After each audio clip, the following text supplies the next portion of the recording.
The theory of action in which these instruments are grounded really starts with the evaluation process ought to advance professional practice. The whole effort ought to be about taking quality professionals, teachers and principals, in using evaluation to help them become as good as they can be, to become great performers, great practitioners. So there's got to be this alignment between purpose, design principles, policy, process, practice, and then a whole set of procedures. And decision makers are going to want to take a step back and look at all that and make certain that their first decision about purpose is going to be consistent with the design, the policy, the practice, and the process and the procedures that go along with their evaluation system.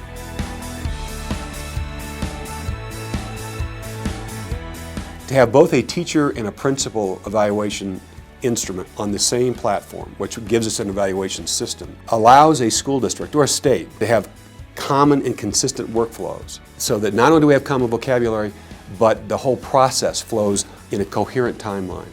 To have consistent templates, so the look and feel and how we translate observations into performance ratings, both for principal and teacher evaluation systems. They'll translate into professional development plans that reflect the result of the evaluation process, and that process being tied to what we know about leadership and instruction that translates into higher levels of achievement. Could we identify what principals do that actually contribute to higher levels of learning and achievement? We know the influence of principal leadership on achievement is indirect. They're not in classrooms teaching students directly. Their influence occurs through their work with teachers and the things they do in their school. Our instruments, we have two. One that is really based on a generic version of a set of state standards that were developed to parallel the ISLIC standards. We have an evaluation instrument that's really based on our research and is really aligned with our balanced leadership framework. But we identified 21 responsibilities. It's been well documented in our book, School Leadership That Works. Multiple other studies since we did our study have really confirmed our findings on the effect sizes of school level leadership. Now the standards include more than our research and more than the 21 responsibilities and the 66 practices we've identified. But all of those are reflected in the ISLIC standards.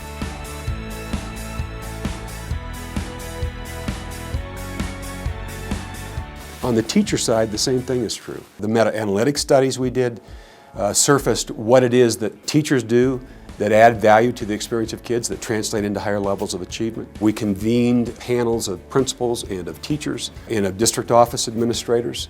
We worked with them to create standards for professional practice, rubrics tied to those standards. They were field tested, they were refined, and we have data to support the validity and the relationship of ratings on these instruments with measures that matter, student achievement and working conditions. We have what we call power walkthrough for doing classroom observations on a very quick, formative basis, low stakes, as a way for principals to give feedback to teachers on a regular basis. It's taken the mystery out of the evaluation process for teachers. It gives them a chance to identify those things on which they want to work. It gives principals a chance to provide feedback on those things that matter. And then along with that, we have great professional development on our instructional program and great professional development for those who are doing the evaluation of teachers.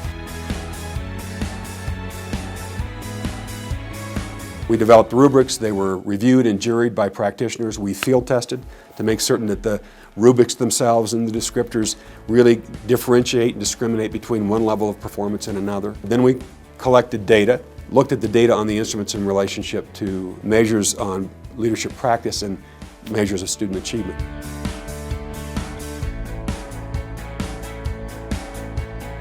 The process results in pretty specific recommendations to teachers and to principals regarding how they can improve their practice.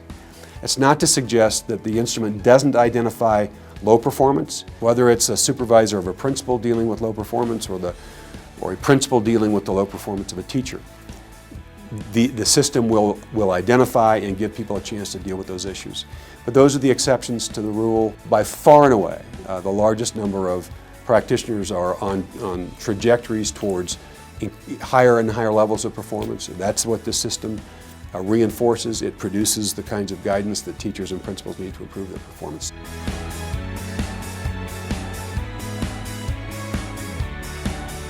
You don't have to worry about integrating multiple systems for for teachers and principals with the other measures that districts and states are going to use. It is our view that when the time comes to do that system integration, to compute the indices of educator effectiveness, to have both teacher and principal systems on the same platform, same data architecture, same workflows, same templates, will be a tremendous advantage to school districts and states. If you think about the evaluation instruments for teachers and for principals as kind of the core of a whole suite of educator effectiveness resources, we have terrific collateral resources, formative assessments, and professional development. And at the end of the day, at every level of the system and when it comes to people and other programs, what the evaluation process ought to do is feed back to people what they need to know to get better next time out, to improve from day to day, week to week, month to month, which is what this personnel evaluation system does.